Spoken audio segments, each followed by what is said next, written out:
Hello friends, welcome back to new learning video. आज हम Cummins India पर बात करेंगे। यहाँ पर कमिंस इंडिया पर हमको एक ब्रेकआउट देखने को मिल रहा है। इसका हम टेक्निकल एनालिसिस करेंगे और आने वाले टारगेट को समझने का प्रयास करेंगे।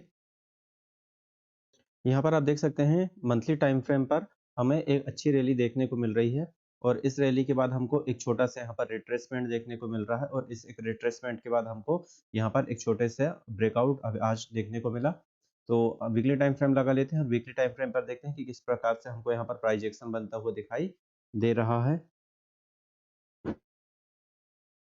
वीकली टाइम फ्रेम पर यहाँ पर हमको एक डब्लू पैटर्न देखने को मिल रहा है। ये देखिए आप यहाँ पर कुछ इस प्रकार से हमको एक पैटर्न देखने को मिला और यहाँ पर इसकी नेकलाइन का हमको एक ब्रेकआउट होता हुआ दिखाई दे रहा है। इसके साथ साथ हम देखें ये एक इम्पोर्टेंट जोन है, इम्पोर्टेंट सपोर्ट जोन है और इस सपोर्ट जोन से स्टॉक ने बार बार यहाँ पर सपोर्ट लिया है। वीडियो में किसी भी प्रकार की बाय सेल होल्ड करने की कोई सलाह नहीं दी जा रही है। वीडियो ओनली एजुकेशन पर्पज के लिए बनाया जा रहा है। डेली टाइम फ्रेम पर यहाँ पर देखिए आप एक बहुत अच्छा यहाँ पर रेजिस्टेंस जोन था और इस रेजिस्टेंस जोन का देखिए हमको एक ब्रेकआउट देखने को मिल रहा है। ये हमारा एक रेजिस्टेंस जोन था और इस रेजिस्टेंस जोन का ब्रेकआउट हुआ है और इसके साथ साथ हम यदि यहाँ पर देखें तो वॉल्यूम में आप देखिए कि बहुत अच्छे वॉल्यूम के साथ यहाँ पर हमको एक ब्रेकआउट देखने को मिल रहा है। अब यदि हम इसके टारगेट की बात करें तो हमारा जो पहला टारगेट निकल के आ रहा है वो पहला टारगेट हमारा मिनिमम ये जो हमारा जो जोन की लेंथ है इसे हम यहाँ पर कंसिडर कर सकते हैं। तो हमारे यहाँ पर जो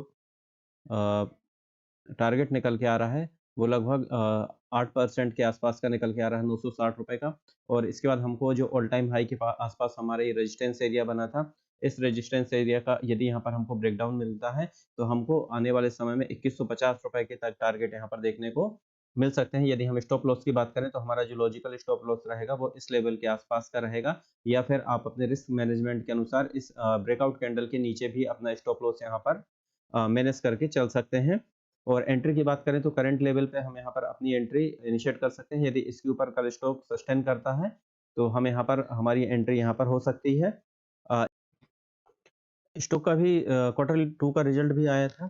यहाँ पर हम क्वार्टर 2 का रिजल्ट के साथ साथ फंडामेंटल एनालिसिस को भी देख लेते हैं। तो मार्केट के 50,693 करोड़ का है, स्टॉक पे 38.3 है और इंडस्ट्रियल पे 26.2 है। तो स्टॉक पे थोड़ा सा हाई है।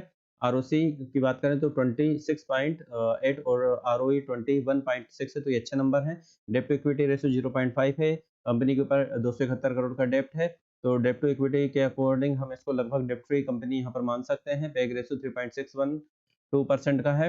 इसके अलावा यहाँ पर देखें बुक वैल्यू यहाँ पर हमको 204 रुपए की दिखाई दे रही है।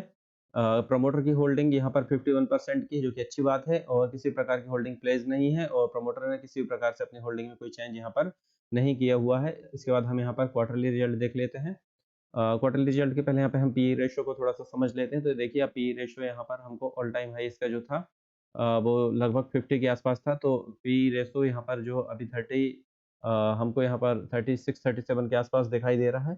तो इसके हिसाब से हम देखें तो यहाँ पर पी रेशियो हमें ठीक दिखाई दे रहा है क्योंकि स्टॉक हाई पी रेशियो को मेंटेन करके चलता है। इसके अलावा यदि हम यहाँ पर देखें क्वार्टरली रिजल्ट की बात करें तो सेल्स को देखिए 1900 करोड़ है सितंबर 2023 में। जून की बात करें लास्ट क्वार्टर में 2209 करोड़ था, तो लास्ट क्वार्टर से यहाँ पे सेल्स कम हुई है। लेकिन यदि हम ईयर ऑन ईयर देखें सितंबर 2022 से सितंबर 2023 की तुलना करें तो ईयर ऑन ईयर में यहाँ पर हमको 51 करोड़ की सेल्स यहाँ पे भी कम दिखाई दे रही है। इसके अलावा यदि हम प्रॉफिट बिफोर टैक्स की बात करें तो 426 करोड़ का प्रॉफिट बिफोर टैक्स है। लास्ट क्वार्टर में 415 करोड़ का था, तो प्रॉफिट बिफोर टैक्स में हमको लास्ट क्वार्टर से बढ़ता हुआ दिखाई दे रहा है। सितंबर 2022 में देखें तो 336 करोड़ रुपए प्रॉफिट बिफोर टैक्स था, तो यहाँ से हमको last quarter year on year base पे भी हमको यहाँ पर प्रॉफिट बिफोर टैक्स बढ़ता हुआ दिखाई दे रहा है। साथ साथ हम यहाँ पर नेट प्रॉफिट की बात करें तो 329 करोड़ का नेट प्रॉफिट है, लास्ट क्वार्टर में 316 करोड़ का था। यदि हम ईयर ऑन ईयर बेस पर तुलना करें तो यहाँ 252 करोड़ से 329 करोड़ रुपए हमको यहाँ पर नेट प्रॉफिट बढ़ता हुआ दिखाई दे रहा है। इसके साथ साथ यदि हम सेल्स की बात करें year on year profit and loss statement की बात करें तो आप देखिए मार्च 2023 में 7,744 करोड़ का यहाँ पर हमको सेल्स दिखाई दे रही है। लास्ट ईयर में 6,140 करोड़ की सेल्स थी, तो सेल्स हमको कंटिन्यूसली यहाँ पर बढ़ाई दे रही है। टीटीएम की बात करें तो 8215 करोड़ रुपए की सेल्स यहाँ पर है। इसके साथ साथ यदि हम प्रॉफिट बिफोर टैक्स की बात करें तो देखिए 1492 करोड़ का टैक्स इस साल मार्च 2023 का है। लास्ट ईयर यहाँ पे 1167 करोड़ का था। साथ साथ नेट प्रॉफिट की बात करें तो 1130 करोड़ है, लास्ट ईयर में 887 करोड़ है। तो यहाँ पर नेट प्रॉफिट भी कंटिन्यूअसली हमको बढ़ता हुआ ईयर ऑन ईयर बेस पर बढ़ता हुआ दिखाई दे रहा है। इसके साथ-साथ यदि हम यहाँ पर देखें कंपाउंड सेल्स ग्रोथ 10 साल की 5% है, 5 साल की 9% है और 3 साल की यहाँ पे 15% है। इसके साथ-साथ यदि हम देखें कंपाउंड प्रॉफिट ग्रोथ तो 10 साल की 5%, 5 साल की 11% और 3 साल की यहाँ 21% दिखाई दे रही है। बैलेंस शीट पर चलते हैं तो कंपनी का जो रिजर्व्स है देखिए आप मार्च 2012 में 1988 करोड़ था और 1988 करोड़ से अभी सितंबर में देखें तो 5596 करोड़ रुपए हो गया है।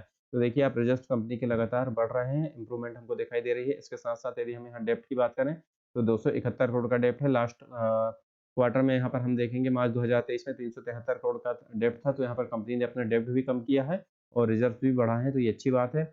इसके साथ-साथ यदि हम यहाँ पर फिक्स एसेट की बात करें तो यहाँ पर कंपनी के पास 2301 करोड़ रुपए का यहाँ पर फिक्स एसेट हमको शो हो रहा है। साथ-साथ यदि हम यहाँ पर शेयर होल्डिंग पैटर्न की बात करें तो प्रमोटर के पास कंटिन्यूअसली 51% की होल्डिंग है और एफआईआई ने यहाँ पर अपनी होल्डिंग को बढ़ाया है 14.37% से 16.45% है। तो लगभग 2% के ऊपर होल्डिंग यहाँ पर एफआईआई ने बढ़ाई है। डीआईआई की बात करें तो डीआईआई ने यहाँ पर 23.76 से 21.97% कर ली, तो डीआईआई ने अपनी होल्डिंग यहाँ पर कम की है और गवर्नमेंट की होल्डिंग 0.2% के आसपास है, इस तरह। और पब्लिक की होल्डिंग की बात करें तो पब्लिक ने अपनी होल्डिंग यहाँ पर कम की है, तो अच्छी बात है कि रिटेल पब्लिक अपनी होल्डिंग कम कर रहे हैं और यहाँ पर डीआईआई अपनी होल्डिंग बढ़ा रहा है। तो ये आज का वीडियो था।